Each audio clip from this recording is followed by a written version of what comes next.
Japan के प्रधानमंत्री Fumio Kishida नई दिल्ली पहुंचे। भारत और जापान की 14वीं वार्षिक शिखर वार्ता में भाग लेंगे।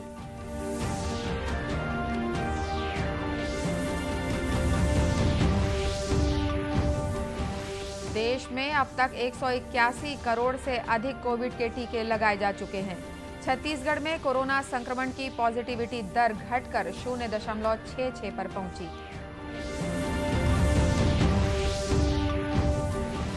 पर्यावरण के प्रति चेतना जगाने इन दिनों भिलाई के नेवई में चलाया जा रहा अनूठा अभियान।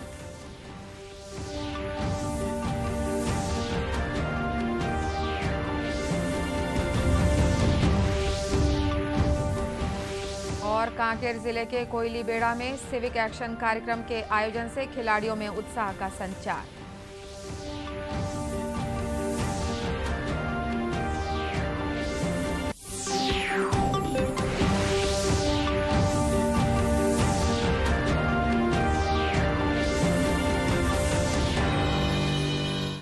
नमस्कार, आप देख रहे हैं दूरदर्शन समाचार। मैं हूं अनुराधा दुबे।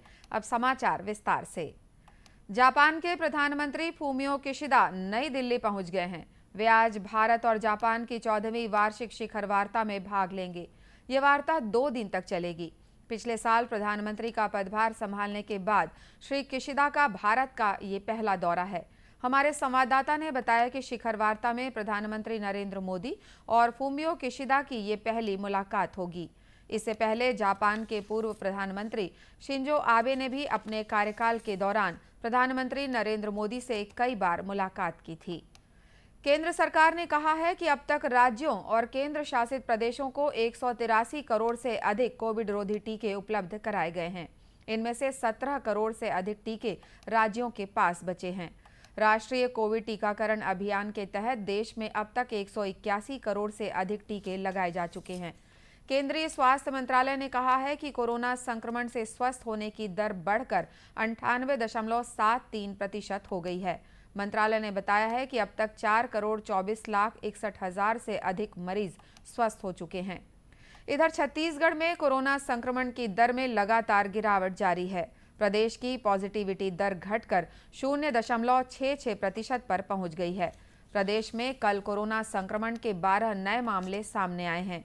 इन्हें मिलाकर प्रदेश में अब तक 11,51,904 कोरोना संक्रमित मरीज पाए गए हैं। वहीं इनमें से 11,37,695 मरीज स्वस्थ हो चुके हैं।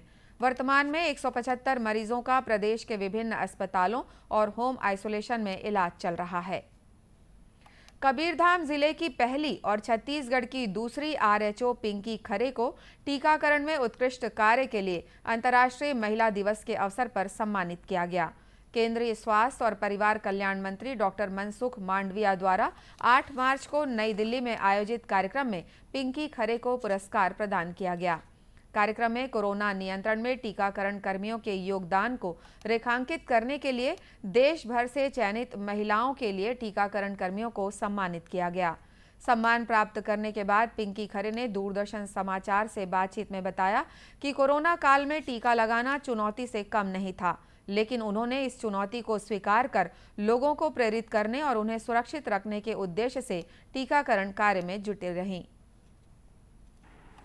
सभी लोग का मनसा बन गया था कि कोरोना की टीका लगाने से हमारी मृत्यु हो रही है, सभी लोग को नहीं लगवाते करके बहुत धारणा बना था, लेकिन उसको समझाते समझाते सब ठीक हो गया और सभी लोग लगवाना शुरू कर दिए। गौरतलब है कि पिंकी खरे ने कोरोना टीकाकरण अभियान के दौरान 425 सत्रों में अकेले 70,333 टीके लगाए हैं। वहीं रायगढ़ के प्राथमिक स्वास्थ्य केंद्र किरोड़ीमल नगर की प्रमिला देवांगन को भी टीकाकरण में उत्कृष्ट कार्य करने के लिए सम्मानित किया गया। महिला दिवस पर सम्मानित होने के बाद उन्होंने दूरदर्शन समाचार से बातचीत में बताया कि सभी के मार्गदर्शन से उन्हें बेहतर कार्य करने की प्रेरणा मिली। श्रीमती देवांगन ने कहा कि छत्तीसगढ़ का नाम रोशन होने से उन्हें गर्व की अनुभूति होती है। बहुत ही अच्छा लग रहा था। वहाँ सब लोग छत्तीसगढ़ की प्रमिला, रायगढ़ जिले की प्रमिला के नाम से जानते थे, तो पूरा राज्य की बेटी हूँ करके बहुत खुशी महसूस होती थी वहाँ। गौरतलब है कि प्रमीला देवांगन ने 402 सत्रों में अकेले 45,463 टीके लगाए थे। इबादत और मगफिरत का पर्व शब बारात का पर्व मुस्लिम समाज ने कल सादगी के साथ मनाया। इस मौके पर मस्जिदों और कब्रिस्तानों को विशेष तौर से सजाया गया था। भिलाई स्थित कब्रिस्तान में भी लोगों की आवाजाही को देखते हुए विशेष इंतजाम किए गए थे। इस दौरान मुस्लिम समाज के लोगों ने बड़ी संख्या में पहुंचकर अपने परिजनों की कब्रों पर फूल चढ़ाकर फातिहा पढ़ी और उन्हें उनके मगरिफत के लिए दुआएं की। इस मौके पर तकरीरी कार्यक्रम का भी आयोजन किया गया, जिसमें उलेमाओं ने शिरकत कर शब बारात के महत्व पर रोशनी डाली। भिलाई जामा मस्जिद के इमाम हाफिज मोहम्मद इकबाल अंजुम ने बताया कि इस्लाम में शब बारात का विशेश महत्व है और इस रात में बंदे द्वारा मांगी गई दुआ को अल्लाह पूरी करता है। बारात एक अल्लाह का तोहफा है मुसलमानों के लिए कि इस रात में बंदे अल्लाह पाक की बारगाह में तौबा करें, इबादत करें और अल्लाह को राज़ी करें। और सबसे जो अहम बात और सबसे जो ख़ास पॉइंट है इस रात के लिए, इस रात में हमारे प्यारे नबी ने फरमाया कि इस रात में उन्हीं की दुआ कबूल होगी जो कि लोगों से नफ़रत ना करता हो, लोगों से अदावत ना करता हो, लोगों के लिए दिल में अपने कीने ना रखता हो। अगर किसी का ऐसा मामला हो तो पहले वो लोगों से माफ़ी तलाफ़ी करे और उनसे उनके लिए जो है मोहब्बत अपने दिल में रखे, फिर बारगाह में दुआ करें अल्लाह की, उसकी दुआ कबूल होगी। मुस्लिम समाज ने इस अवसर पर पूरी रात इबादत में गुजारी और गुनाहों से तौबा कर अच्छे कार्यों के लिए दुआ मांगी। पर्यावरण के प्रति चेतना जगाने और पेड़ों की सुरक्षा को लेकर इन दिनों भिलाई के नेवई में अनूठा अभियान चलाया जा रहा है। इसके तहत कटे हुए पेड़ के ठूंठ को उल्टा करके लगाया जा रहा है।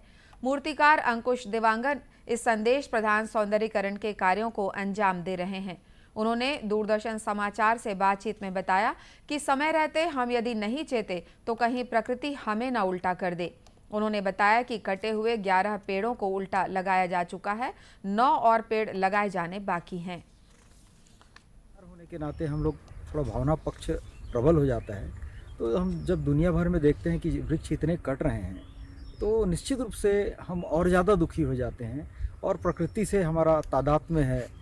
तो हम चाहते हैं कि इस बहाने हम संदेश दें और हमारे आसपास ही जब इतने भीषण रूप में वृक्ष कट रहे हैं तब ऐसा लगता है कि कहीं ऐसा ना हो कि इस धरती में सिर्फ मानव ही मानव रह जाएंगे क्या, बाकी सारे जानवर खत्म हो जाएंगे, सारे वृक्ष खत्म हो जाएंगे और सब वृक्ष ऐसे ही एक दिन पड़े रहेंगे तो क्या हम मानव भी जिएंगे? हम भी तो खत्म हो जाएंगे, हम तो उनके अंश हैं प्रकृति के। तो ये एक संदेश देने का मैंने थोड़ा सा प्रयास किया है। श्री देवांगन ने बताया कि उनके इस काम में भिलाई इस्पात संयंत्र टाउनशिप के जन स्वास्थ्य विभाग द्वारा सहयोग दिया जा रहा है। कांकेर जिले के कोयलीबेड़ा में सिविक एक्शन प्रोग्राम के तहत वॉलीबॉल प्रतियोगिता आयोजित की गई। प्रतियोगिता में 12 टीमों ने अपनी भागीदारी निभाई। फाइनल मुकाबला सुलगी और उदनपुर के बीच हुआ, जिसमें उदनपुर की टीम ने विजय हासिल की। इस मौके पर खिलाड़ियों ने बताया कि सही मार्गदर्शन और कड़ी मेहनत के कारण उन्होंने जीत हासिल की है। खिलाड़ियों ने कहा कि अंदरूनी क्षेत्रों में इस तरह के आयोजन से खिलाड़ियों में उत्साह का संचार होता है, जिसे बनाए रखने के लिए इस तरह के आयोजन होते रहना चाहिए।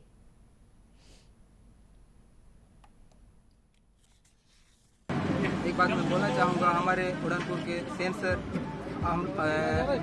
हमें अच्छा गाइडेंस दिए। इस बदौलत हमें कहीं ना कहीं विनर होने का मौका मिला। तो मेरे टीम से अच्छा डिफेंस वगैरह किए, जो शॉटर हैं, नेट शॉट अच्छा खेले। मैं सबको धन्यवाद देना चाह रहा हूँ, अपने टीम को भी और बीएसएफ पूरी बटालियन को भी। कि आज हम लोग इतने अंदर एरिया से आते हैं और खेल के प्रदर्शन किया, हमको बहुत अच्छा लगा। हम यही आशा चाहते हैं कि आने वाला सत्र में और इस तरह से टूर्नामेंट हो जाए, कराना चाहें। मैं इसी के साथ हमारी सोलंकी टीम को से धन्यवाद देना चाहता हूँ। इस अवसर पर सीमा सुरक्षा बल के कमांडेंट देवेंद्र सिंह ने सभी टीमों के खिलाड़ियों का उत्साहवर्धन किया। उन्होंने कहा कि खेल और खिलाड़ियों को प्रोत्साहित करने और उन्हें बेहतरीन मंच उपलब्ध कराने के लिए खेल सामग्री उपलब्ध कराई जाएगी। पूरे इलाके में हमने 12 टीम आइडेंटिफाई की वॉलीबॉल की, और उसमें से ये 2 टीमें उड़ानपुर और सोलंगी की फाइनल में आई थी। तो आज फाइनल मैच खेला गया। और इस इलाके में स्पोर्ट्स को प्रोत्साहन देने के लिए ये पूरे टूर्नामेंट करवाए जा रहे हैं। हम यहाँ पे एक गोंडादर स्पोर्ट्स क्लब भी खोल रहे हैं कोयलीबेड़ा में, जिसमें कि जितनी भी स्पोर्ट्स हैं उन सबका जो मटेरियल है, जो भी सामान है, वो प्रोवाइड किया जाएगा। गौरतलब है कि माओवाद प्रभावित जिलों में ग्रामीणों की मदद और उनकी समस्याओं के निराकरण के लिए सुरक्षा बलों द्वारा सिविक एक्शन कार्यक्रमों का आयोजन किया जा रहा है, जिसे बेहतर प्रतिसाद भी मिल रहा है।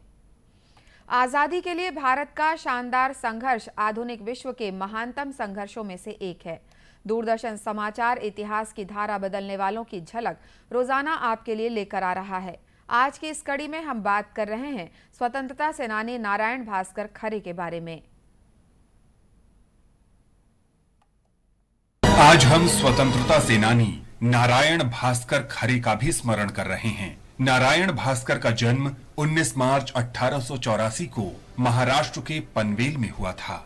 पेशे से चिकित्सक नारायण भास्कर 1916 से 1938 तक इंडियन नेशनल कांग्रेस के सदस्य रहे। वे सेंट्रल प्रोविंसेस प्रांतीय कांग्रेस समिति और नागपुर के हरिजन सेवक संघ के अध्यक्ष और कई वर्षों तक अखिल भारतीय कांग्रेस समिति के सदस्य रहे। वे एक राष्ट्रवादी मराठी पत्र तरुण भारत के संस्थापक और संपादक भी थे। नारायण भास्कर ने लाहौर कांग्रेस के आदेशानुसार विधायी परिषद से इस्तीफा दे दिया। उन्हें नागरिक अवज्ञा आंदोलन में भाग लेने के आरोप में जेल में डाल दिया गया। 1937 के चुनावों के बाद नारायण भास्कर नवगठित सेंट्रल प्रोविंसेस और बरार के पहले प्रधानमंत्री बनाए गए। 1942 में भारत छोड़ो आंदोलन के दौरान अष्टी और चिमूर में भीड़ ने कुछ पुलिसकर्मियों को मार डाला। इस सिलसिले में 30 लोगों को फांसी की सजा सुनाई गई। नारायण भास्कर खरे ने इन लोगों की मदद के लिए मृत्यु दंड राहत सोसाइटी का गठन किया।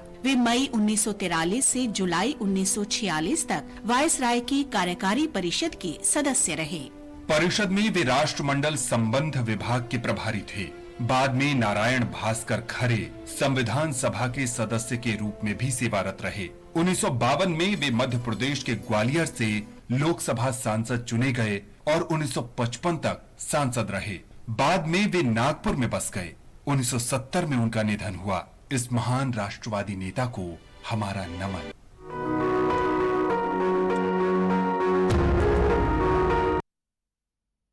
दूरदर्शन केंद्र रायपुर से प्रसारित होने वाले प्रादेशिक समाचार को आप YouTube पर भी देख सकते हैं।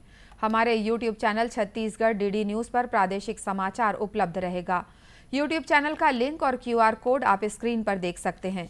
अपने एंड्रॉयड फोन से QR कोड स्कैन कर आप छत्तीसगढ़ DD न्यूज लिंक पर जा सकते हैं। इसके अलावा छत्तीसगढ़ DD न्यूज फेसबुक और ट्विटर पर भी उपलब्ध है। अंत में मुख्य समाचार एक बार फिर।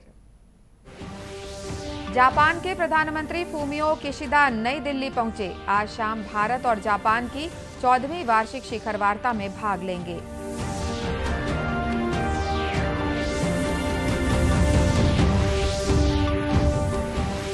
देश में अब तक 181 करोड़ से अधिक कोविड के टीके लगाए जा चुके हैं।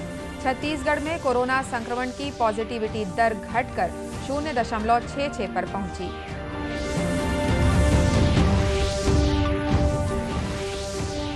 पर्यावरण के प्रति चेतना जगाने इन दिनों भिलाई के नेवई में चलाया जा रहा है अनूठा अभियान।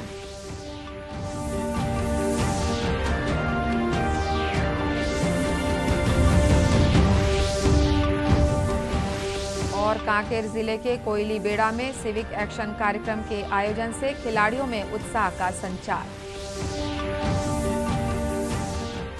इसी के साथ ये समाचार बुलेटिन समाप्त हुआ। नमस्कार।